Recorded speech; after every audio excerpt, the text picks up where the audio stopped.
എല്ലാവർക്കും നമസ്കാരം. നമ്മളിവിടെ ഒരു സീരീസ് ഓഫ് വീഡിയോസാണ് ചെയ്യാൻ ഉദ്ദേശിക്കുന്നത്.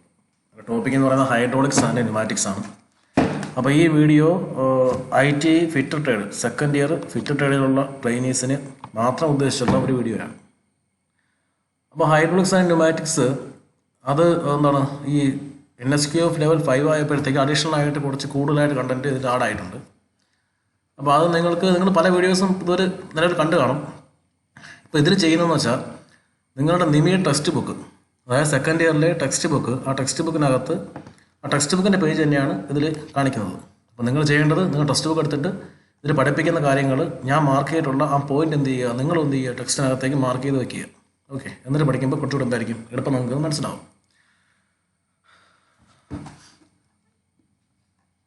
ദെൻ അത് കൂടാതെ ഈ ടെക്സ്റ്റ് ഫോളോ ചെയ്യുന്നതോടൊപ്പം തന്നെ നിങ്ങളുടെ നിമിയുടെ ക്വസ്റ്റ്യൻ ബാങ്ക്, നമുക്കിപ്പോൾ നിലവിൽ ഏറ്റവും ലേറ്റസ്റ്റ് അറിയാൻ സാധിക്കുന്നത് നമ്മുടെ എക്സാമിനെല്ലാം നിമിയുടെ ക്വസ്റ്റ്യൻ ബാങ്ക് എന്നുള്ള ക്വസ്റ്റ്യൻ ചോദിക്കുമെന്നാണ് നമ്മൾ പ്രതീക്ഷ. അപ്പോൾ സ്വാഭാവികമായിട്ടും ആ ക്വസ്റ്റ്യൻ ബാങ്ക് കൂടെ എന്ത് ചെയ്യും, ഇതിൻ്റെ കൂടെ നമ്മൾ അത് ഫോളോ ചെയ്ത് പോകുന്നുണ്ട്. ഇത് നിമിയുടെ ക്വസ്റ്റ്യൻ ബാങ്കാണ്, സെക്കൻഡ് ഇയറിൻ്റെ 4th സെമസ്റ്ററിൻ്റെ ക്വസ്റ്റ്യൻ ബാങ്കാണ്. ഇപ്പോൾ ഇതിൽ സെമസ്റ്ററായിട്ട് കിടക്കുന്നത് നമ്മളിപ്പോൾ ഇയർ ആണെങ്കിൽ, അപ്പോൾ അതിൽ ക്വസ്റ്റ്യൻസ് നമുക്ക് എന്ത് ചെയ്യാം, ഇതിൽ കൂടെ തന്നെ വർക്ക് ചെയ്ത് പോകാം. അപ്പോൾ നിങ്ങൾക്ക് ഒരേ സമയം നിങ്ങൾക്ക് ആ ടെക്സ്റ്റിനകത്തുള്ള ഇമ്പോർട്ടൻറ്റ് പോയിന്റുകൾ മനസ്സിലാക്കാൻ സാധിക്കും, കൂടെ ഈ ക്വസ്റ്റ്യൻസ് എന്ത് ചെയ്യാൻ പറ്റും, മനസ്സിലാക്കാൻ സാധിക്കും. അല്ലാതെ വളരെ ഒരു ഡീപ്പായിട്ടൊന്നും അതിൽ എക്സ്പ്ലെയിൻ ചെയ്യുന്നില്ല. ഒരു ITI നിങ്ങൾക്ക് വേണ്ട കാര്യങ്ങൾ പരീക്ഷയ്ക്ക് പഠിച്ച് എളുപ്പം അറ്റൻഡ് ചെയ്യാൻ പറ്റുന്ന രീതിയിൽ എന്ത് ചെയ്തിട്ടുള്ളൂ, ജസ്റ്റ് ആ പോയിന്റുകൾ മാത്രമേ എന്ത് ചെയ്യുന്നുള്ളൂ ഈ വീഡിയോസിൽ പറയുന്നുള്ളൂ. ഒരു വീഡിയോ സീരീസ് ആണ്, ഒരു ഫസ്റ്റ് പാർട്ടാണ് ഇവിടെ നടക്കുന്നത്. ഓക്കെ, നമുക്ക് ആദ്യം ആ ടെസ്റ്റിലേക്ക് പോകാം.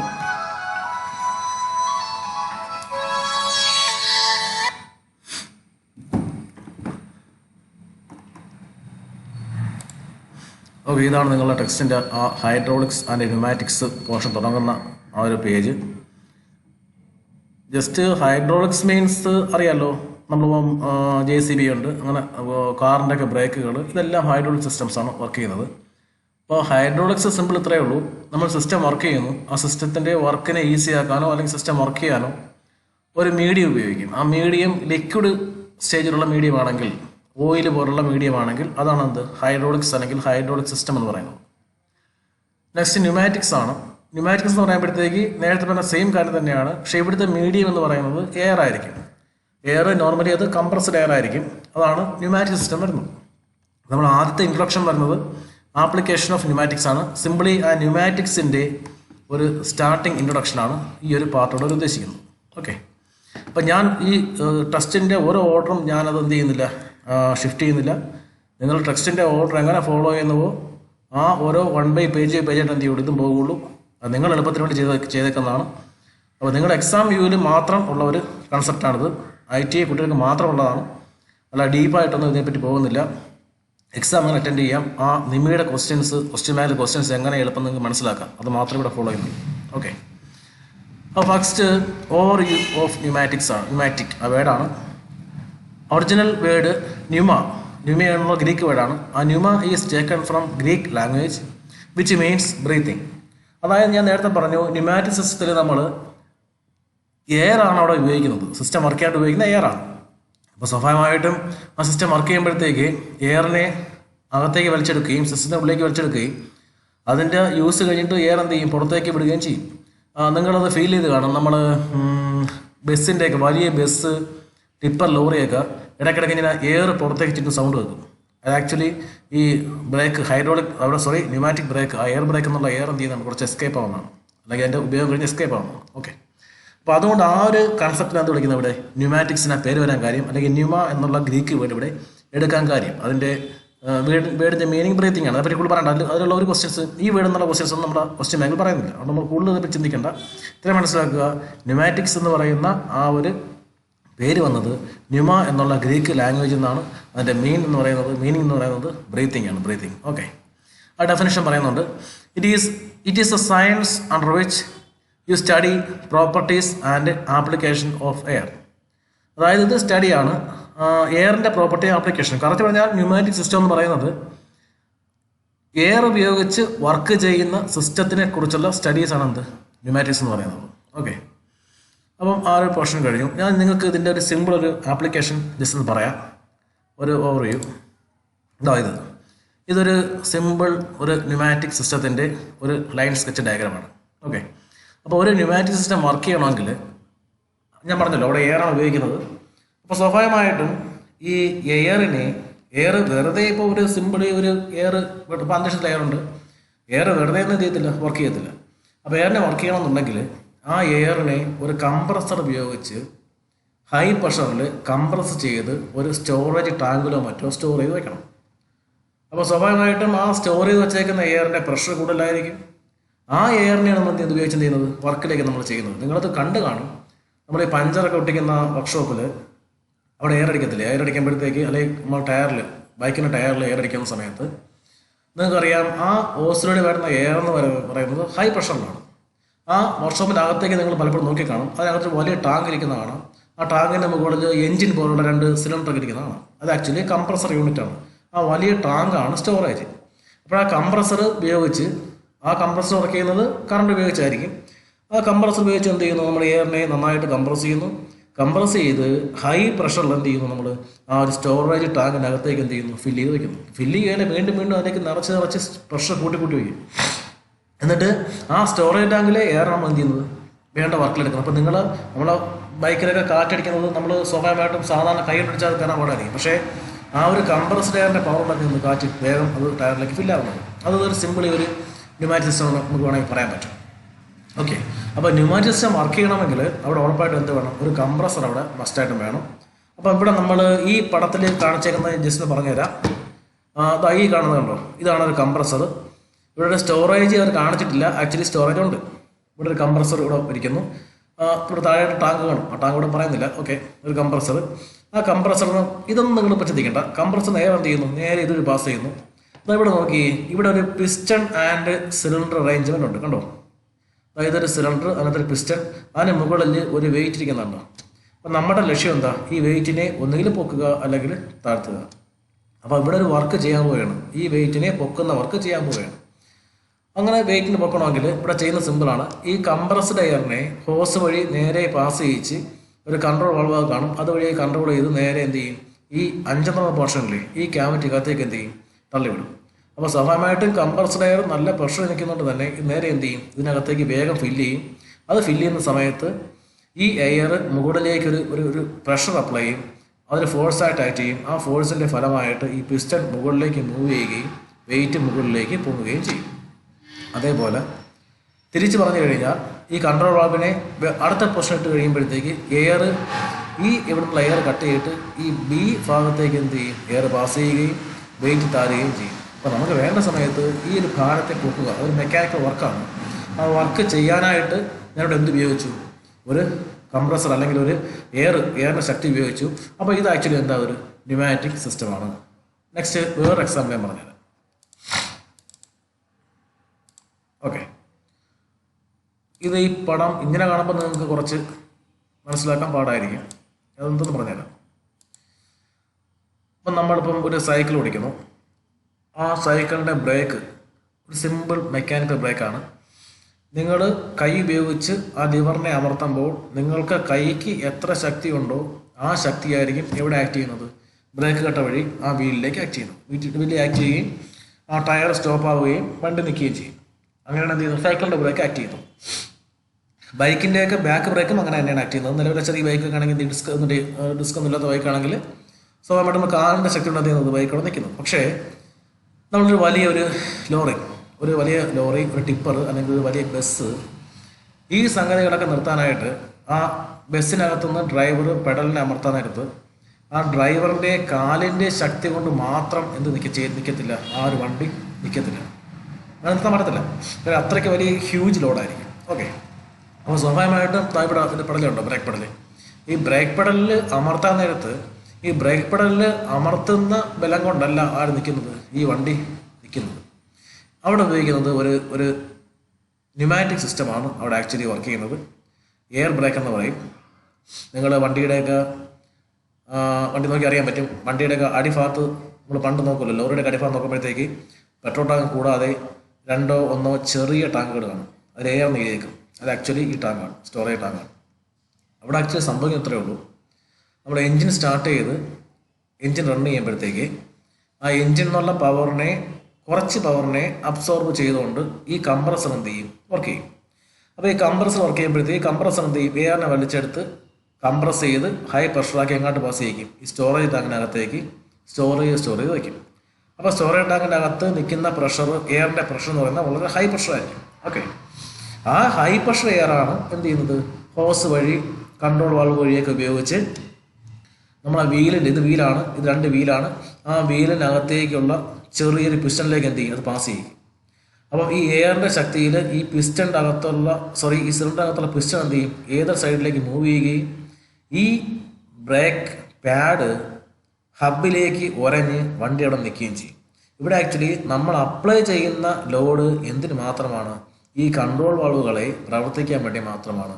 അതായത് ലോറി ഡ്രൈവറുടെ ആരോഗ്യം അല്ലെങ്കിൽ ലോറി ഡ്രൈവറിനെ എന്തുമാത്രം ഫോഴ്സ് ബ്രേക്കിൽ ചെലുത്തുന്നു എന്നുള്ളത് എന്തിനു സ്വാധീനിക്കത്തില്ല, സിസ്റ്റത്തെ സ്വാധീനിക്കത്തില്ല. ആര് ചെറുതായിട്ട് ബ്രേക്ക് പാഡിൽ കാലമർത്തിയാലും ഈ വാൾവുകൾ വർക്ക് ചെയ്യുകയും എയർ ഇതിനകത്തേക്ക് പാസ് ചെയ്യുകയും ബ്രേക്ക് അപ്ലൈ ആവുകയും ചെയ്യും, വണ്ടി അവിടെ നിൽക്കുകയും ചെയ്യും. അതാണ് നിങ്ങൾ ചിന്തിച്ച് അറിയാൻ പറ്റും. ഈ ടിപ്പർ ലോറിയൊക്കെ നമ്മുടെ ഫ്രണ്ടിൽ പോകുമ്പോഴത്തേക്ക് വളരെ പെട്ടെന്ന് സഡൻ ബ്രേക്ക് ഇട്ട് ലോഡ് ഉണ്ടെങ്കിൽ തന്നെ വണ്ടി നിൽക്കും. കാരണം അതാണ്, അവർ ഇവിടെ ഉപയോഗിക്കുന്ന സിസ്റ്റം ന്യൂമാറ്റിക് സിസ്റ്റമാണ്, എയർ ബ്രേക്കാണ്. എയറിൻ്റെ പ്രഷർ ഉപയോഗിച്ച് എന്ത് ചെയ്യുന്നത്, ആക്ച്വലി വർക്ക് ചെയ്യുന്നത്. വേറൊരു എക്സാമ്പിൾ ഞാൻ പറഞ്ഞുതരാം. നമ്മൾ വണ്ടിയൊക്കെ രാവിലെ സ്റ്റാർട്ട് ചെയ്യുമ്പോഴത്തേക്ക് ഇവർ വണ്ടി കുറേ നേരമായിട്ട് റേസ് ചെയ്യുന്നുണ്ടോ, അത് ആക്ച്വലി അതിനൊരു കാരണം ഇതും കൂടെയാണ്. ഈ കംപ്രസർ വർക്ക് ചെയ്ത് ഇപ്പം വണ്ടി കുറേ നേരം നിർത്തിയിട്ടേക്കുകയാണെങ്കിൽ ചിലപ്പോൾ ഈ സ്റ്റോറേജ് ടാങ്കിൽ എയർ എന്ത് ചെയ്യാം, തീർന്നു പോകാം. വണ്ടി കുറേ സമയം എന്ത് ചെയ്യും, കുറച്ച് സമയത്ത് ഒന്ന് ഐഡിയൽ സ്പീഡിലിട്ടോ അല്ലെങ്കിൽ റൈസ് ചെയ്യുമ്പോഴത്തേക്ക് ഈ സ്റ്റോറേജ് ടാങ്കിൽ എന്ത് ചെയ്യണം, വീണ്ടും എയർ ഫില്ലാണ് എന്ത് ചെയ്യുന്നത്, വണ്ടി ഇങ്ങനെ അല്ലെങ്കിൽ പിന്നെ ബ്രേക്ക് കിട്ടത്തില്ല റൈസ് ചെയ്യുന്നത്. ഓക്കെ, അപ്പോൾ ഇതെല്ലാം എന്തിൻ്റെ ആപ്ലിക്കേഷനാണ്, എയർ ബ്രേക്ക് ആയാലും കംപ്രസറിൻ്റെ ആപ്ലിക്കേഷൻ എല്ലാം ഈ ന്യൂമാറ്റിക്സിൻ്റെ ആപ്ലിക്കേഷനാണ്. ഇതെല്ലാം ന്യൂമാറ്റിക് സിസ്റ്റമാണ്. ഞാൻ എക്സാമ്പിളായിട്ട് എയർ ബ്രേക്കിൻ്റെ കേസ് പറഞ്ഞതേ ഉള്ളൂ. ഓക്കെ, ഇനി നമുക്ക് വീണ്ടും നമ്മൾ ടെസ്റ്റിലേക്ക് പോകാം, കൂടുതൽ സമയം കളയണ്ട. ഓക്കെ, നമ്മൾ ടെക്സ്റ്റിൽ common terms used in pneumatics, അതായത് ന്യൂമാറ്റിക്സിൽ നമ്മൾ ഉപയോഗിക്കുന്ന കുറച്ച് കോമൺ ടേമുകളാണ് പറയാൻ പോകുന്നത്. അതിൽ ഒന്നാമത്തെ ടേം പ്രഷർ. നിങ്ങൾക്കറിയാം, പ്രഷർ നിങ്ങൾക്കറിയാം, ഒരു യൂണിറ്റ് ഏരിയയിൽ അപ്ലൈ ചെയ്യുന്ന ഫോഴ്സ്, അത്രയുള്ള പ്രഷർ. എന്ന് വായിക്കാം, pressure is defined as the load acting upon unit area, അതായത് ഒരു യൂണിറ്റ് ഏരിയയിൽ അപ്ലൈ ചെയ്യുന്ന ഫോഴ്സ്. ഫോർ എക്സാമ്പിൾ നമ്മൾ പഠിച്ചിട്ടുണ്ട്, വെൽഡിങ്ങിൽ നമ്മൾ ഓക്സിജൻ സിലിണ്ടറിൻ്റെ പ്രഷർ പഠിച്ചില്ലായിരുന്നു. ഓക്സിജൻ സിലിണ്ടറിൻ്റെ പ്രഷർ മാക്സിമം 150 kg/cm². എൻ്റെ ഓർമ്മ ശരിയാണെങ്കിൽ അതാണ് 150 kg/cm². അവിടെ ആക്ച്വലി എന്താ ചെയ്യുന്നത്, അവിടെ ആ ഓക്സിജൻ സിലിണ്ടർ അകത്തേക്ക് എന്ത് ചെയ്യുന്നു, ഓക്സിജനെ തള്ളി കയറ്റുന്നു. അപ്പോൾ ഓക്സിജനെ തള്ളി കയറ്റി വീണ്ടും വീണ്ടും അതിലേക്ക് ഞെരുക്കി നിറയ്ക്കുമ്പോൾ അതിൻ്റെ പ്രഷർ എന്ത് ചെയ്യും, കൂടി പോകും.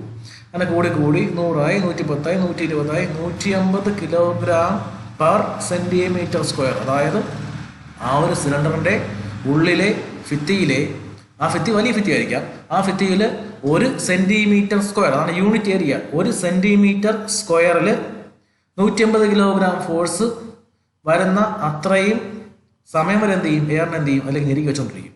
ആക്ച്വലി ആ 150 ആണ് അവിടുത്തെ എന്ത് പ്രഷർ, 150 kg/cm². ഇക്വേഷൻ നോക്കിയേ, pressure is equal to force by area. Force എന്ന് പറയുമ്പോൾ ലോഡായിട്ട് നമ്മൾ കൺസിഡർ ചെയ്താൽ കിലോഗ്രാമിൽ പറയാം, അല്ലെങ്കിൽ ന്യൂട്ടണിൽ പറയാം. കിലോഗ്രാമിൽ പറയുകയാണെങ്കിൽ ഫോഴ്സിൻ്റെ യൂണിറ്റ് കിലോഗ്രാം, അല്ലെങ്കിൽ ലോഡ് kg/ഏരിയ.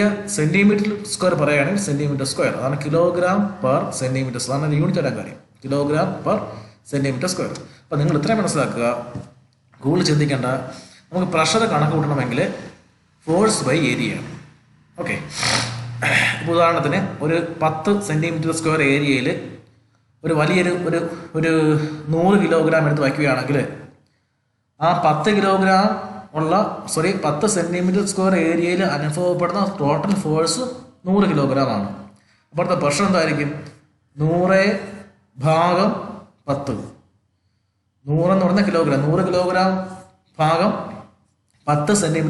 അപ്പോൾ എത്ര കിട്ടും, ഒരു 0 കിട്ടുമ്പോഴത്തേക്ക് 10 kg/cm² ആണ് അവിടുത്തെ എന്ത് പ്രഷർ, അത്രയും. അപ്പം ഇത്രയും മനസ്സിലാക്കുക, ലോഡ് അല്ലെങ്കിൽ ഫോഴ്സ്, ആ ഫോഴ്സിനെ ഏരിയ കൊണ്ട് ഡിവൈഡ് ചെയ്യുമ്പോൾ എന്ത് കിട്ടും നമുക്ക്, അവിടുത്തെ പ്രഷർ കിട്ടും. അതിൻ്റെ യൂണിറ്റ് ചിന്തിച്ച സിമ്പിളാണ്. ഫോഴ്സിൻ്റെ യൂണിറ്റ് ന്യൂട്ടൺ അല്ലെങ്കിൽ ലോഡ് ആണെങ്കിൽ കിലോഗ്രാം പെർ ഏരിയ ആകുമ്പോഴത്തേക്ക് centimetre square, kilogram per centimetre square. Newton ആണെങ്കിൽ newton per centimetre square metre square. അപ്പോൾ നമുക്ക് യൂണിറ്റ് കിട്ടും. യൂണിറ്റ് മാറി മാറി വരും. ഫോഴ്സിന് കിലോഗ്രാം കൊടുത്തു കഴിഞ്ഞാൽ ഏരിയയ്ക്ക് സെൻറ്റിമീറ്റർ സ്ക്വയർ കൊടുത്തു കഴിഞ്ഞാൽ kilogram per centimetre square. Newton metre square ആണെങ്കിൽ ന്യൂട്ടൺ പെർ മീറ്റർ സ്ക്വയർ. അത് മാറി മാറി വരും. ഓക്കെ, അപ്പോൾ ഇത്രയേ ഉള്ളൂ. നമുക്ക് പ്രഷർ കണ്ടുപിടിക്കണമെങ്കിൽ ഫോഴ്സ് ബൈ ഏരിയ ആണ്. ഇനി ഈക്വേഷൻ ഇപ്പം തന്നെ ഞാൻ വേറെ ദിവസം പറഞ്ഞുതരാം. പ്രഷർ ഫോഴ്സ് ബൈ ഏരിയ ആണെങ്കിൽ ഫോഴ്സ് എന്തായിരിക്കും? ഏരിയ അങ്ങ് അപ്പുറത്തോട്ട് പോയി ഇവിടെ ഡിവൈഡ് ചെയ്യുന്ന ഏരിയ അപ്പുറത്ത് പോകുമ്പോൾ എന്തോ മൾട്ടിപ്ലിക്കേഷൻ ആകും. Force equal to pressure into area ആയിരിക്കും. Force equal to pressure into area ആയിരിക്കും. Pressure equal to force by area ആയിരിക്കും. ഓക്കെ, ഇനി ഇവിടെ ഞാൻ മാർക്ക് ചെയ്തിരിക്കുന്നുണ്ടോ 1-11. ഈ മാർക്കിംഗ് കൊണ്ട് ഉദ്ദേശിക്കുന്നത് നിങ്ങളുടെ നിമിയുടെ ക്വസ്റ്റ്യൻ ബാങ്കിനകത്ത് 11ാമത്തെ ക്വസ്റ്റ്യൻ ഹൈഡ്രോളിക്സ് ആൻഡ് ന്യൂമാറ്റിക്സിൽ ഒന്നാമത്തെ സെറ്റിലെ 11ാമത്തെ ക്വസ്റ്റ്യൻ എന്താണ് ആക്ച്വലി? ഈ ക്വസ്റ്റ്യൻ ആണ്. നമ്മൾ ക്വസ്റ്റ്യൻ നോക്കാം. നോക്കൂ, അതായത് നിങ്ങളുടെ 4th സെമസ്റ്ററിൻ്റെ ക്വസ്റ്റ്യൻ ബാങ്കാണ്. ഈ ക്വസ്റ്റ്യൻ ബാങ്കെല്ലാം നിങ്ങൾക്ക് ആൾറെഡി തന്നിട്ടുള്ളതാണ്. നമുക്ക് നോക്കാം. യെസ്, ഇവിടെ ഹൈഡ്രോളിക്സ് ആൻഡ് ന്യൂമാറ്റിക്സ് സ്റ്റാർട്ട് ചെയ്യുകയാണ്. ക്വസ്റ്റ്യൻ ലെവൽ 1 കണ്ട ആ ക്വസ്റ്റ്യൻ ലെവൽ 1 ആണ്. ഇനി പറയത്തില്ല. ക്വസ്റ്റ്യൻ ലെവൽ 1 ആണ് ഈ ആദ്യത്തെ 1. അപ്പോൾ ഒന്നാമത്തെ ലെവലിൽ 11ാമത്തെ ക്വസ്റ്റ്യൻ. ഓക്കെ, ഒന്നാമത്തെ ലെവലിൽ 11ാമത്തെ ക്വസ്റ്റ്യൻ ഒന്ന് വായിച്ചു നോക്കും. കണ്ട, simple. Which formula is used to calculate the pressure? Pressure calculate ചെയ്യുന്ന ഫോർമുല ഏതാണ്? നമുക്കറിയാമല്ലോ. നോക്കൂ, pressure is equal to force by area. Pressure is equal to force by area. ഇത് നോക്കി, which formula used to calculate the pressure? Pressure is equal to B ആണ് answer, force by area. Simple. അപ്പോൾ ഇതേപോലെ നിങ്ങൾ എന്ത് ചെയ്യുക, connect ചെയ്ത് പഠിച്ചു കഴിഞ്ഞാൽ നിങ്ങൾക്ക് ക്വസ്റ്റ്യൻ ബാങ്ക് എന്ത് ചെയ്യാൻ പറ്റും? ഫുള്ള് നിങ്ങൾക്ക് പഠിക്കാൻ പറ്റും. അപ്പോൾ ആ ഒരു ക്വസ്റ്റ്യൻ നമ്മൾ പറഞ്ഞു കഴിഞ്ഞു. Pressure is equal to force by area. ഇത് നിമിയുടെ ക്വസ്റ്റ്യൻ ബാങ്കിൽ ഒരു ക്വസ്റ്റ്യൻ ആണ്. അപ്പോൾ സ്വാഭാവികമായിട്ടും നമുക്ക് എക്സാമിന് ഒരു പക്ഷേ ഈ ക്വസ്റ്റ്യൻ എന്ത് ചെയ്യാം നമുക്ക് പ്രതീക്ഷിക്കാം. അപ്പോൾ അവിടെ നിൽക്കട്ടെ. നെക്സ്റ്റ്, പ്രഷർ നമ്മൾ അത് മെഷർ ചെയ്യുമ്പോഴത്തേക്ക് പല രീതിയിൽ മെഷർ ചെയ്യാം. ഓക്കെ, അപ്പോൾ അതിലേക്ക് നമുക്ക് പോകാം. ഒന്നാമത്തെ ടേമാണ് അറ്റ്മോസ്ഫിയറിക് പ്രഷർ. എന്താ അറ്റ്മോസ്ഫിയറിക് പ്രഷർ? ഇപ്പോൾ നമ്മളിപ്പോൾ നിൽക്കുന്ന ഈ അറ്റ്മോസ്ഫിയറിൽ നമുക്കറിയാം ഭൂമിയുടെ ഉപരിതലത്തിൽ എയർ ഉണ്ടല്ലോ, അല്ലെങ്കിൽ വായുവുണ്ട്. സ്വാഭാവികമായിട്ടും വായുവിന് ഒരു ബലം ഒരു വെയിറ്റ് ഉണ്ട്. വളരെ ചെറുതാണെങ്കിലും ഒരു വായുവിൻ്റെ വെയിറ്റ് ഉണ്ട്. അപ്പം ആ വായുവിൻ്റെ ആ ഒരു ഭാരം അല്ലെങ്കിൽ ആ ഒരു വെയിറ്റ് ഭൂമിയുടെ ഉപരിതലത്തിലേക്ക് എന്ത് ചെയ്യുന്നുണ്ട്? ചെറുതായിട്ട് ആക്ട് ചെയ്യുന്നുണ്ട്. അപ്പോൾ അത് ആക്ച്വലി ഒരു ഫോഴ്സ് ആണല്ലോ. അപ്പോൾ ഫോഴ്സിനായിട്ട് പ്രഷർ വരുമല്ലോ. ആ പ്രഷറാണ് ആക്ച്വലി എന്ത്? Atmospheric pressure. അതായത് നോർമൽ പ്രഷർ, നമ്മൾ നിൽക്കുമ്പോഴുള്ള പ്രഷർ. നമ്മുടെ അന്തരീക്ഷത്തിൽ നോർമലി ഉള്ള എയറിൻ്റെ സ്വാധീനം മൂലം ഉണ്ടാകുന്ന പ്രഷറാണെന്ത്? Atmospheric pressure. നമ്മളത് നോർമലി നമ്മൾ എന്ത് ചെയ്യാറില്ല, അത് പ്രഷർ നമ്മൾ 0 ആയിട്ട് കിടക്കത്തേ ഉള്ളൂ. പക്ഷേ 0 ആക്ച്വലി അവിടെ ഒരു പ്രഷറുണ്ട്. ആ പ്രഷറാണ് എന്ത്? Atmospheric pressure. Okay, normal atmospheric pressure എന്ന് പറയുന്നത് അതാണ്. പ്രഷർ അറ്റ്മോസ്ഫിയറിക് എന്ന് പറയുന്നത് 1.013 ബാറാണ്. മാറി പോകുമ്പോൾ നോക്കാം. ഇപ്പോൾ അതിലെപ്പോൾ ചിന്തിക്കേണ്ട. അപ്പോൾ ഇതാണ് അറ്റ്മോസ്ഫിയറിക് പ്രഷർ. ഇത് വായിക്കാം. The pressure caused by weight column of atmospheric air acting on the surface. Atmospheric എയറിൻ്റെ ഭാരം മൂലം ഉണ്ടാകുന്ന നോർമലി ഉണ്ടാകുന്ന ആ ഒരു പ്രഷറാണ് എന്ത്? അറ്റ്മോസ്ഫിയറിക് പ്രഷർ അഥവാ അറ്റ്മോസ്ഫിയറിലെ പ്രഷർ. ഓക്കെ, അത് ചെറിയ ഈ കാലാവസ്ഥയൊക്കെ മാറുമ്പോൾ സ്ലൈറ്റ് വേരിയേഷനൊക്കെ ഉണ്ടാവാം, അത് കൺസിഡർ ചെയ്യേണ്ട. അപ്പോൾ നോർമലി അറ്റ്മോസ്ഫിയർ പ്രഷർ എന്ന് പറയുന്നത് 1 ബാറായിട്ടായിരിക്കും. 1.013. അത് കൺസിഡർ ചെയ്തില്ലെങ്കിൽ 1 ബാറായിട്ട് നമുക്ക് അത് ചൂസ് ചെയ്യാൻ പറ്റും. ഓക്കെ, അപ്പോൾ അത് കഴിഞ്ഞു. നെക്സ്റ്റ് ഗേജ് പ്രഷറാണ്. എന്ന് വായിക്കാം. It is a pressure value read through an instrument called pressure gauge. It indicates pressure value above atmospheric pressure. സംഭവം ഇത്രയേ ഉള്ളൂ. നമ്മളൊരു പ്രഷർ അണക്കുകയാണ്. നമ്മളൊരു വണ്ടി ടയറിൽ എയർ അടിക്കുന്നു. വണ്ടി ടയറിൽ എയർ അടിച്ചിട്ട് വണ്ടി ടയറിൽ എയർ അടിക്കുന്നതിന് മുമ്പായിട്ട് എയർ അടിച്ച് നമ്മൾ പ്രഷർ ഗേജ് ചെക്ക് ചെയ്യുമല്ലോ. അപ്പോൾ നിങ്ങൾ ആ പ്രഷർ ഗേജ് വച്ച് ചെക്ക് ചെയ്യുമ്പോൾ നിങ്ങൾക്കൊരു പ്രഷർ കിട്ടും. അത് ആക്ച്വലി എന്താ, അതാണ് ഗേജ് പ്രഷർ, നമ്മൾ സാധാരണ ചെക്ക് ചെയ്യുന്ന പ്രഷർ. പക്ഷേ ആ ഗേജ് പ്രഷർ നമ്മൾ എടുക്കുമ്പോഴത്തേക്ക് അവിടെ ഒരിക്കലും നമ്മൾ എന്ത് കൺസിഡർ ചെയ്യുന്നില്ല, അറ്റ്മോസ്ഫിയറിക് പ്രഷർ ഒന്നും എന്ത് ചെയ്യുന്നില്ല, ടേക്ക് ചെയ്യുന്നില്ല, കൺസിഡർ ചെയ്യുന്നില്ല. അത് ഞാൻ എക്സാമ്പിൾ പറഞ്ഞുതരാം. നിങ്ങൾ ആ പ്രഷർ ഗേജ് എടുത്തിട്ടേ വെറുതെ വച്ച് നോക്കിക്കഴിഞ്ഞാൽ, അല്ലെങ്കിൽ എങ്ങും കണക്ട് ചെയ്യാതെ വെറുതെ നോക്കിക്കഴിഞ്ഞാൽ അതിൻ്റെ റീഡിങ് കാണിക്കുന്നത് എന്തായിരിക്കും, 0 ആയിരിക്കും. അല്ല നേരത്തെ പറഞ്ഞ അറ്റ്മോസ്ഫിയറിക്കില്ല 1 ബാർ എന്ത് ചെയ്യത്തില്ല, അവിടെ കാണിക്കത്തില്ല. അതിന് കാരണം നമ്മൾ അവിടെ എല്ലാ കേസിലും കോമൺ കേസിലും അറ്റ്മോസ്ഫിയർക്ക് എന്ത് ചെയ്യുന്നില്ല, കൺസിഡർ ചെയ്യുന്നില്ല. അത് നമ്മൾ 0 ആയിട്ട് കിടക്കും, അല്ലെങ്കിൽ അത് കൺസിഡർ ചെയ്യുന്നില്ല. അതിന് മുകളിലോട്ടുള്ളത് എന്ത് ചെയ്യുള്ളൂ, നമ്മൾ കൺസിഡർ ചെയ്യത്തുള്ളൂ. നമ്മൾ പ്രഷർ ഗേജ് ചെക്ക് ചെയ്താലും ആക്ച്വലി അവിടെ നമ്മൾ അറ്റ്മോസ്ഫിയറിക്ക് ഉണ്ടായിരുന്ന പ്രഷർ എന്ത് ചെയ്യുന്നില്ല, അത് കണക്കൂട്ടുന്നില്ല. അതിനെ അവഗണിച്ചുകൊണ്ട് അറ്റ്മോസ്ഫിയറിക് പ്രഷറിന് എക്സ്ട്രാ ആയിട്ട് നമ്മൾ എത്ര പ്രഷർ കൊടുക്കുന്നു അത് മാത്രമേ എന്ത് ചെയ്യുന്നുള്ളൂ, നമ്മൾ കൺസിഡർ ചെയ്യത്തുള്ളൂ. അതാണ് ആക്ച്വലി എന്ത്, ഗേജ് പ്രഷർ. ഓക്കെ, അപ്പം ഗേജ് പ്രഷർ എന്ന് പറയുന്നത് എന്താ, നമ്മൾ വായിക്കാം. It is pressure value read through an instrument called pressure gauge. Pressure gauge ഉപയോഗിച്ച് നമ്മൾ ചെക്ക് ചെയ്യുമ്പോൾ കിട്ടുന്ന പ്രഷറാണ് എന്ത്, ഗേജ് പ്രഷർ. ആ ഗേജ് പ്രഷർ ഇൻഡിക്കേറ്റ് എന്താ, it indicates pressure value above atmospheric pressure. അതെന്താ ഇൻഡിക്കേറ്റ് ചെയ്യുന്നത്, അറ്റ്മോസ്ഫിയറിക് പ്രഷറിന് മുകളിലോട്ട് എന്ത് ചെയ്യുന്നുള്ളത് ആക്ച്വലി ഇൻഡിക്കേറ്റ് ചെയ്യുന്നുള്ളൂ. അറ്റ്മോസ്ഫിയറിക് പ്രഷർ വരെ അതിൽ 0 ആയിട്ട് കാണിക്കും. അപ്പം ഞാൻ സംശയം ചോദിക്കാം, അറ്റ്മോസ്ഫിയർ പ്രഷറുണ്ട്, ഗേജ് പ്രഷറുണ്ട്. അപ്പം ആക്ച്വൽ യഥാർത്ഥത്തിലുള്ള പ്രഷർ നമുക്ക് കിട്ടണമെങ്കിൽ എന്ത് ചെയ്യണം, ഗേജ് പ്രഷർ കിട്ടുന്നത് അറ്റ്മോസ്ഫിയർ പ്രഷറിന് മുകളിലോട്ടുള്ളത്. അപ്പം ഈ അറ്റ്മോസ്ഫിയർ പ്രഷറോടെ കൂട്ടിക്കഴിഞ്ഞാൽ നമുക്ക് എന്ത് കിട്ടും, 0 എന്നുള്ള പ്രഷർ കിട്ടത്തില്ലേ. അതാണ് ആക്ച്വലി എന്ത്, അബ്സല്യൂട്ട് പ്രഷർ. അപ്പോൾ സിമ്പിളി അബ്സല്യൂട്ട് പ്രഷർ എന്ന് വെച്ചാൽ it is a pressure value measured with respect to perfect vacuum. അതായത് നമ്മൾ അറ്റ്മോസ്ഫിയറിക് പ്രഷർ കൂടെ ഇല്ലാത്തടത്തു നിന്ന് പ്രഷർ എടുക്കുകയാണ്. അറ്റ്മോസ്ഫിയർ പ്രഷർ കൂടെ ഇല്ലെന്നുണ്ടെങ്കിൽ, അല്ലെങ്കിൽ 0 എടുക്കണമെന്നുണ്ടെങ്കിൽ അത് പെർഫെക്റ്റ് വാക്വം ആയിരിക്കണം. അവിടെ എന്തില്ല, എയറിൻ്റെ സാന്നിധ്യമേ ഇല്ല. അങ്ങനെ 0 എടുക്കുന്ന പ്രഷറാണ് എന്ത്, അബ്സല്യൂട്ട് പ്രഷർ എന്ന് പറയുന്നത്. ഓക്കെ, അപ്പോൾ സിമ്പിൾ ഇത്രയേ ഉള്ളൂ. Absolute pressure is equal to, absolute pressure വേണമെങ്കിൽ atmospheric pressure plus gauge pressure. അത് അറ്റ്മോസ്ഫിയറിക് പ്രഷറാണ് നോർമൽ എയറിൻ്റെ പ്രഷർ, ഗേജ് പ്രഷർ ഗേജ് കിട്ടുന്ന പ്രഷറാണ്. ഇത് രണ്ടും കൂടെ കൂട്ടിയാൽ നമുക്ക് എന്ത് കിട്ടുള്ളൂ, 0 ഒന്ന് വാക്കത്തുനിന്ന് പ്രഷർ കിട്ടത്തുള്ളൂ. അതാണ് ആക്ച്വലി എന്ത്, അബ്സല്യൂട്ട് പ്രഷർ. അപ്പോൾ absolute pressure is equal to atmospheric pressure plus gauge pressure. അപ്പോൾ ഈ 3 പ്രഷറും ഒന്ന് മനസ്സിലാക്കുക. അറ്റ്മോസ്ഫിയർ പ്രഷർ എന്ന് പറയുമ്പോഴത്തേക്ക് നോർമൽ അറ്റ്മോസ്ഫിയറിലെ പ്രഷർ, ഗേജ് പ്രഷർ എന്ന് പറയുമ്പോഴത്തേക്ക് നമ്മൾ പ്രഷറൊക്കെ ഉപയോഗിച്ച് ചെക്ക് ചെയ്യുമ്പോൾ കിട്ടുന്ന പ്രഷർ. അത് ആക്ച്വലി അറ്റ്മോസ്ഫിയർ പ്രഷറോടെ കൺസിഡർ ചെയ്യുന്നില്ല. രണ്ടോ കൂട്ടം വന്ന് കിട്ടും നമുക്ക് ഗേജ് പ്രഷർ കിട്ടും. ഗേജ് പ്രഷർ എന്ന് പറയുമ്പോൾ രണ്ടോ കൂട്ടം പഠിച്ച് നമുക്ക് അബ്സല്യൂട്ട് പ്രഷർ കിട്ടും. അബ്സല്യൂട്ട് പ്രഷർ എന്ന് പറയുമ്പോഴത്തേക്ക് അത് 0 എന്നുള്ള പ്രഷറാണ്, അല്ലെങ്കിൽ എയർ ഇല്ലാത്ത അവസ്ഥ, വാക്വത്തിൽ നിന്നുള്ള പ്രഷറാണത് അബ്സല്യൂട്ട് പ്രഷർ എന്ന് പറയാം. നമ്മൾ നോർമലി നമ്മൾ എല്ലാ പ്രഷറും എന്തേ പ്രഷർ ചെയ്യുള്ളൂ, ഗേജ് പ്രഷർ എടുക്കത്തുള്ളൂ. ഓക്കെ, ഇനി അതിലുള്ള ക്വസ്റ്റ്യൻസ് ഞാൻ പറഞ്ഞുതരാം. ഇതിൽ കണ്ടോ, ഈ ഗേജ് പ്രഷറിൻ്റെ കേസിൽ അവിടെ 2 ക്വസ്റ്റ്യൻ ഞാൻ മാർക്ക് ചെയ്തിട്ടുണ്ട്. ഒന്നാമത്തെ സെറ്റിലെ 9ാമത്തെ ക്വസ്റ്റ്യനും 10ാമത്തെ ക്വസ്റ്റ്യൻ. നമുക്ക് അതിലേക്ക് നോക്കാം. 9ാമത്തെ ക്വസ്റ്റ്യൻ നോക്കൂ. Which gauge indicates pressure value above atmospheric pressure. Atmosphere പ്രഷറിന് മുകളിലേക്കുള്ള പ്രഷറിനെ എന്ത് വിളിക്കും എന്നാണ് ഉദ്ദേശിക്കുന്നത്. ആ ക്വസ്റ്റ്യന് ചെറിയൊരു ഗ്രാമാറ്റിക് മിസ്റ്റേക്ക് ഉണ്ട്, അതൊക്കെ നമ്മൾ നോക്കണ്ട. അപ്പം ആൻസർ എന്താണ്, ആക്ച്വലി ഗേജ് പ്രഷർ. ഇനി 10ാമത്തെ ക്വസ്റ്റ്യൻ നോക്കി. Which pressure value is read through pressure gauge. Pressure gauge വഴി റീഡ് ചെയ്യുന്ന പ്രഷറിൻ്റെ വാല്യൂ ഏതാണ്, അത് ആക്ച്വലി എന്താണ്, അതൊന്നും തന്നെ ഗേജ് പ്രഷർ തന്നെയാണ്. ഓക്കെ, ഇതിൻ്റെ ആൻസർക്ക് താഴെ കൊടുത്തുകൊണ്ട് നോക്കാം നിങ്ങൾക്ക്. അപ്പോൾ ഈ 2 ക്വസ്റ്റ്യൻസ് എന്താണ്, നമുക്ക് ആ ഗേജ് പ്രഷർ നമുക്ക് കിട്ടുന്നതാണ്. ഇനി നെക്സ്റ്റ് ഇവിടെ ഞാൻ മാർക്ക് ചെയ്തിട്ടുണ്ട്, ഒരു ക്വസ്റ്റ്യൻ മാർക്ക് ചെയ്തിട്ടുണ്ട്. 1ാമത്തെ സെറ്റിൽ 12ാമത്തെ ക്വസ്റ്റ്യൻ ആണ്, അതുകൂടെ നോക്കാം. 1ാമത്തെ സെറ്റിൽ 12ാമത്തെ question. Simple. Which formula is used to calculate absolute pressure.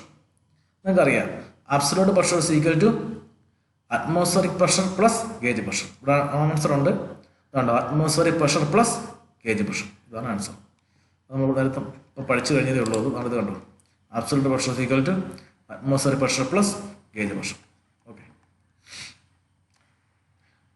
Next unit of പ്രഷറാണ്. യൂണിറ്റ് ഓഫ് പ്രഷർ അറിയാം.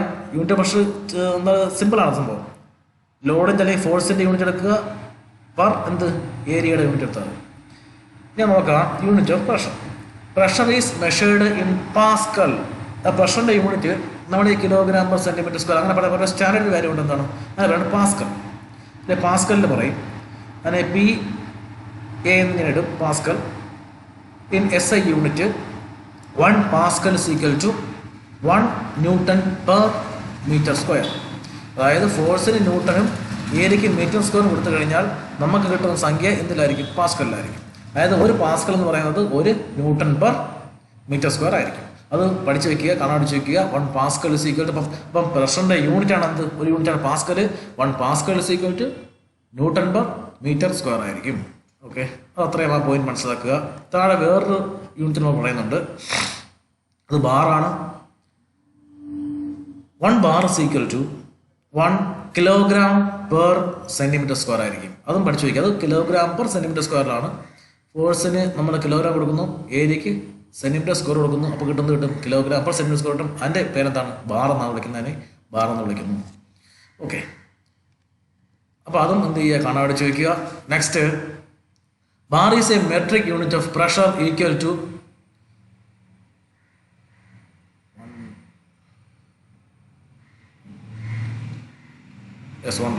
1 lakh പാസ്കൽ. ഓക്കെ, അതും കാണാൻ പഠിച്ചു വയ്ക്കുക. അത്ര ഇമ്പോർട്ടൻ്റ് എല്ലാം പഠിച്ചു വെച്ചോ. Bar is a metric unit of pressure equal to 1 lakh Pascal.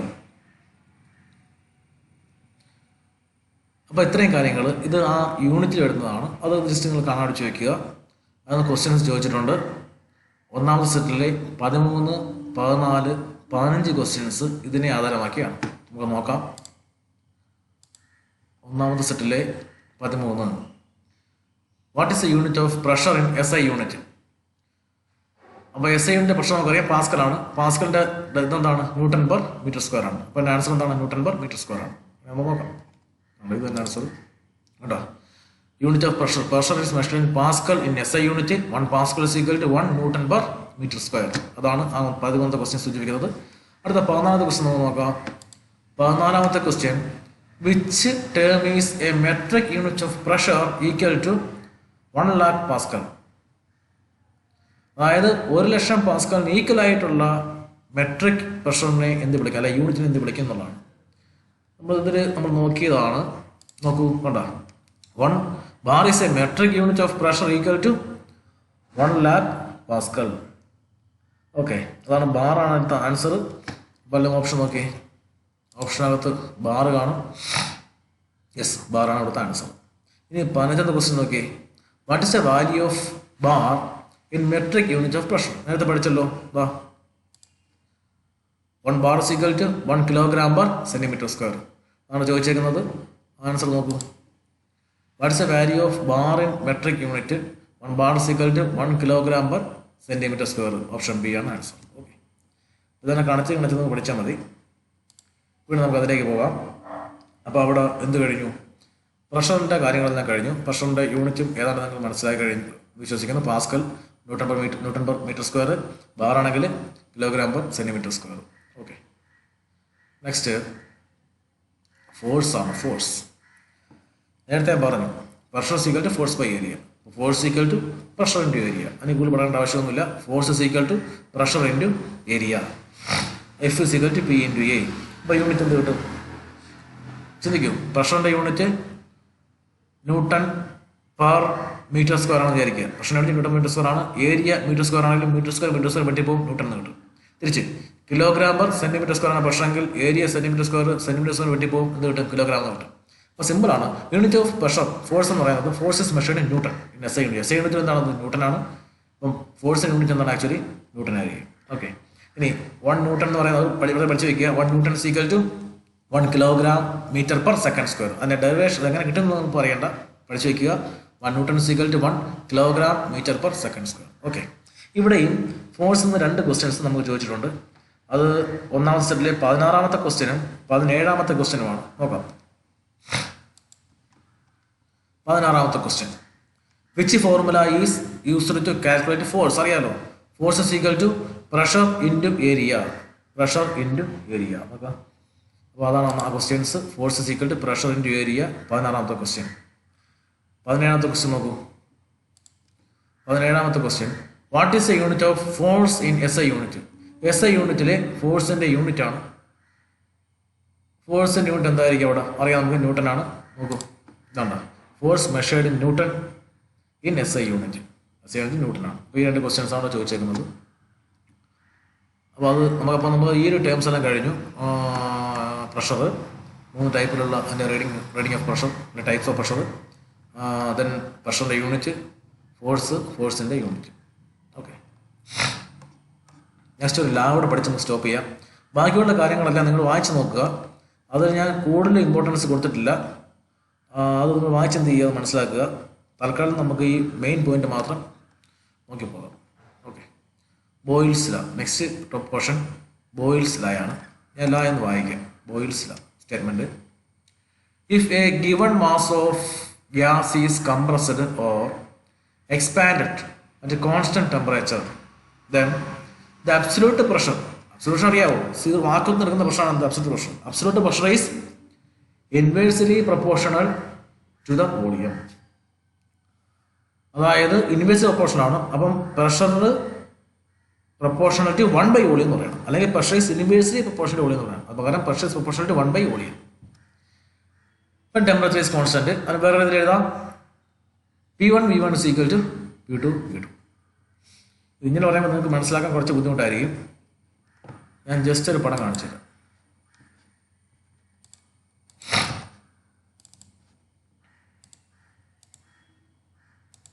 Yes, സംഭവം ഇത്രേ ഉള്ളൂ. നിങ്ങൾ കൂടുതൽ ലാ എല്ലാം ഇപ്പം മനസ്സിലാക്കാം. ഇത് നോക്കൂ. ഇതൊരു പിസ്റ്റൺ, ഇതൊരു സിലിണ്ടർ, ഇതൊരു പിസ്റ്റൺ. അതാണ് പിസ്റ്റൺ ആൻഡ് സിലിണ്ടർ അറേഞ്ച്മെന്റ് എന്ന് വിളിക്കുന്നത്. ഓക്കെ, അപ്പോൾ ഇതിനകത്ത് നിലവിലൊരു വോളിയം ഉണ്ടല്ലോ. ഇത്രയും വലിയൊരു വോളിയം ഇവിടെ നിലവിൽ പ്രസൻ്റ് ആണ്. വലിയ വോളിയം ഉണ്ട്. നിലവിലെ കേസിൽ ഈ ഒരു വെസലിനകത്ത് ഒരു പ്രഷർ എന്ത് ചെയ്യുന്നുണ്ട്, നിലവിൽ ആക്ട് ചെയ്യുന്നുണ്ട്. അപ്പോൾ ഇവിടെ ഒരു വോളിയം ഉണ്ട്, ഇവിടെ ഒരു പ്രഷറുണ്ട്. ഓക്കെ, ഇനി ഞാൻ അപ്പോൾ ഇവിടെ ടെമ്പറേച്ചർ ഒന്നും മാറ്റുന്നില്ല. ടെമ്പറേച്ചർ കോൺസ്റ്റന്റ് ആണെന്ന് സങ്കല്പിക്കുക. ടെമ്പറേച്ചർ ഒന്നും മാറുന്നില്ല. ഇനി ഇവിടെ ഞാൻ എന്ത് ചെയ്യുന്നു, ഈ പിസ്റ്റൺ എന്ത് ചെയ്യുന്നു, താഴേക്ക് മൂവ് ചെയ്യും. അങ്ങനെ പിസ്റ്റൺ താഴേക്ക് മൂവ് ചെയ്യുകയാണെങ്കിൽ സ്വാഭാവികമായിട്ടും പിസ്റ്റൻ്റെ പൊസിഷൻ ഇങ്ങനെയാവും. പിസ്റ്റൺ താഴേക്ക് മൂവ് ചെയ്യുമ്പോഴത്തേക്ക് നേരത്തെ ഉണ്ടായിരുന്ന വോളിയം ഇപ്പോഴുണ്ടോ? ഇല്ല. വോളിയം എന്ത് ചെയ്തു? കുറഞ്ഞു. അതേ, വോളിയം കുറച്ചു. അങ്ങനെ വോളിയം കുറച്ചപ്പോൾ നേരത്തെ ഇത്രയും ഭാഗത്തുണ്ടായിരുന്ന എയറിന് നിൽക്കാൻ ഇപ്പോൾ ഇത്രയും സ്ഥലമേ ഉള്ളൂ. അപ്പോൾ സ്വാഭാവികമായിട്ടും എയറിന് എന്ത് കൂടി?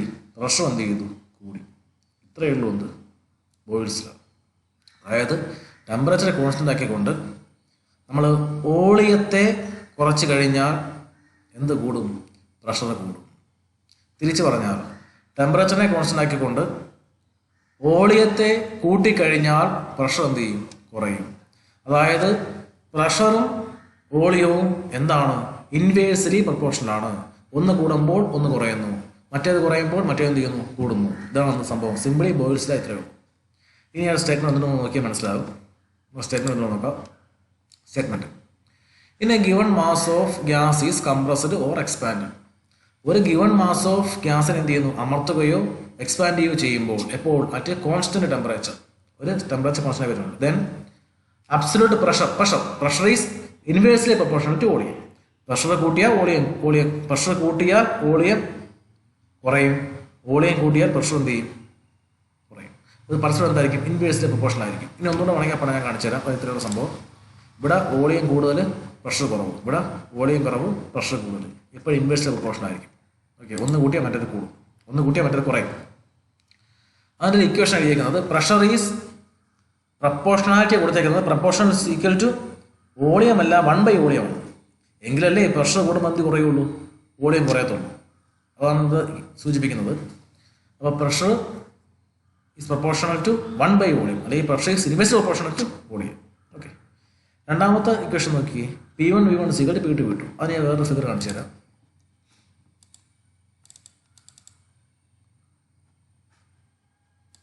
ഓക്കെ, ഇത് സിമ്പിളാണ്. സംഭവം ഇത്രയേ ഉള്ളൂ. ആ ലായുടെ ഒരു ഇക്വേഷൻ ആണത്. P1 V1 is equal to P2 V2.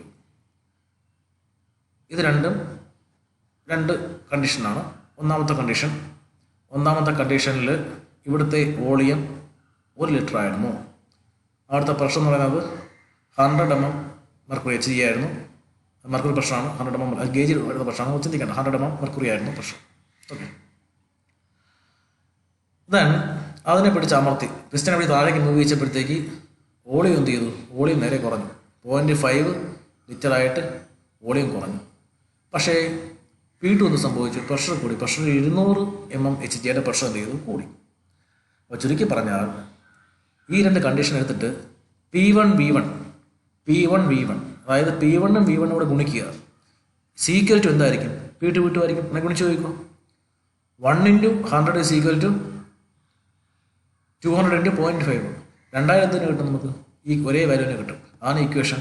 P1 V1 is equal to P2 V2. അതായത് ഒന്നാമത്തെ കണ്ടീഷനിലെ പ്രഷർ കൂടിയും തമ്മിൽ ഗുണിക്കുമ്പോൾ കിട്ടുന്ന വാല്യൂവും രണ്ടാമത്തെ കണ്ടീഷനിലെ പ്രഷർ കൂടിയും ഗുണിക്കുമ്പോൾ കിട്ടുന്ന വാല്യൂ എന്തായിരിക്കും? തുല്യമായിരിക്കും. ആ കണ്ടീഷൻ അവിടെ എന്ത് ചെയ്തേക്കുന്നത്? അവിടെ പറഞ്ഞേക്കുന്നത് ഈ condition P1 V1 is equal to P2 V2. അപ്പോൾ ബോയിൽസ് ലോ ഈ രീതിയിൽ എഴുതാം. ഒന്നുകിൽ എഴുതാം pressure is inversely proportional to volume എന്നോ, അല്ലെങ്കിൽ pressure is proportional to 1 volume എന്നോ എഴുതാം. അല്ലെങ്കിൽ അങ്ങനെ എഴുതാം. രണ്ട് കണ്ടീഷൻ ഉണ്ടെങ്കിൽ P1 V1 is equal to P2 V2 എന്ന് എഴുതാം. അപ്പോൾ ഇതിൻ്റെ ഗുണം എന്ന് പറയുന്നത് നമുക്ക് എന്ത് ചെയ്യാം? 3 കാര്യങ്ങൾ നോൺ ആണെങ്കിൽ ഒരു അൺനോൺ എന്ത് ചെയ്യാൻ കണ്ടുപിടിക്കാം. അപ്പോൾ നിങ്ങൾക്ക് V1 അറിയത്തില്ല, P1 ഉം P2 ഉം V2 പറയാൻ കണ്ടുപിടിക്കാം, P1 കണ്ടുപിടിക്കാം. അതിൻ്റെ അതേ പോകണ്ട. അപ്പോൾ ഇതാണ് എന്ത് സംഭവം? ഇതാണ് ബോയിൽസ് ലോ എന്ന് പറയുന്നത്. അപ്പോൾ ഇതിൽ ബോയിൽസ് ലോയിൽ നമ്മൾ ക്വസ്റ്റ്യൻസ് ഉണ്ടോ നോക്കണം. ക്വസ്റ്റ്യൻസ് ഒരെണ്ണം ഉണ്ട്. ഒന്നാമത്തെ സെറ്റിലെ 19ാമത്തെ ക്വസ്റ്റ്യൻ എന്താണ്? ബോയിൽസ് ലോ ആധാരമാക്കിയിട്ടുള്ളതാണ്. ക്വസ്റ്റ്യൻ നോക്കാം. ഒന്നാമത്തെ സെറ്റിലെ 19ാമത്തെ ക്വസ്റ്റ്യൻ ആണ്. വിച്ച് ലോ പറയാൻ വേണ്ടി which law states that mass of gas is compressed or expanded at constant temperature then absolute pressure is inversely proportional to volume. എന്താ സാധനം? Boyle's law. അത് ലാ ഡാഡ് ചെന്നിട്ടുണ്ട്. ഇത് ലാ എന്ന് പറഞ്ഞാൽ മതി. ഏത് ലായാണ്? ബോയിൽസ് ലോ ആണ്. ഇനി അങ്ങോട്ട് പോകുമ്പോഴത്തേക്ക് പാസ്കൽസ് ലോ പഠിക്കും. ഓക്കെ. അപ്പോൾ ഇത്ര ആയപ്പോഴത്തേക്ക് നമ്മളുടെ ഈ ഒരു ഫസ്റ്റ് ക്ലാസ്സിൻ്റെ ടോപ്പിക്സ് നമുക്ക് സ്റ്റോപ്പ് ചെയ്യാം. അപ്പോൾ നമ്മളന്ന് പഠിച്ചത് ന്യൂമാറ്റിക്സിൻ്റെ ഇൻട്രൊഡക്ഷനാണ്. ആപ്ലിക്കേഷൻ എന്ന് പറയുന്നെങ്കിലും ആക്ച്വലി ഇതൊരു ഇൻട്രൊഡക്ഷനാണ്. അങ്ങനെ കുറച്ച് ടേംസ് നമ്മൾ പഠിച്ചു. ദെൻ ബോയിൽസ് ലോ പഠിച്ചു. അപ്പോൾ ഇതിൽ നിന്ന് എത്ര ക്വസ്റ്റ്യൻസ് ഉണ്ട്? എണ്ണി നോക്കുക. ഇത്രയും ക്വസ്റ്റ്യൻസ് വന്നിട്ട് നമുക്ക് ആ ക്വസ്റ്റ്യൻ ബാങ്കിൽ നിന്ന് ഇത് റിലേറ്റഡ് ആയിട്ട് വന്നിട്ടുള്ള ക്വസ്റ്റ്യൻസാണ്. ഓക്കെ. അപ്പോൾ ഇത്രയും കാര്യങ്ങൾ എന്ത് ചെയ്യുക? നന്നായിട്ട് ടെസ്റ്റിൽ മാർക്ക് ചെയ്തിട്ട് ക്വസ്റ്റ്യൻ ബാങ്കിൽ വേണമെങ്കിൽ മാർക്ക് ചെയ്ത് വെച്ചോളൂ. എന്നിട്ട് എന്ത് ചെയ്യുക? നന്നായിട്ട് റിലേറ്റഡ് പഠിക്കുക. അപ്പോൾ എക്സാം വിദ്യത്തിൽ സാധനങ്ങൾ മറക്കത്തില്ല. ഓക്കെ. അപ്പോൾ നെക്സ്റ്റ് ക്ലാസ്സിൽ നമുക്ക് ഹൈഡ്രോളിക്സിൻ്റെയും സെയിം ഒരു ഇൻട്രൊഡക്ഷൻ ഉണ്ട്. അതിലേക്ക് നമുക്ക് പോകാം. ഇന്നത്തെ ക്ലാസ് ഇവിടെ നമുക്ക് സ്റ്റോപ്പ് ചെയ്യാം. Thank you.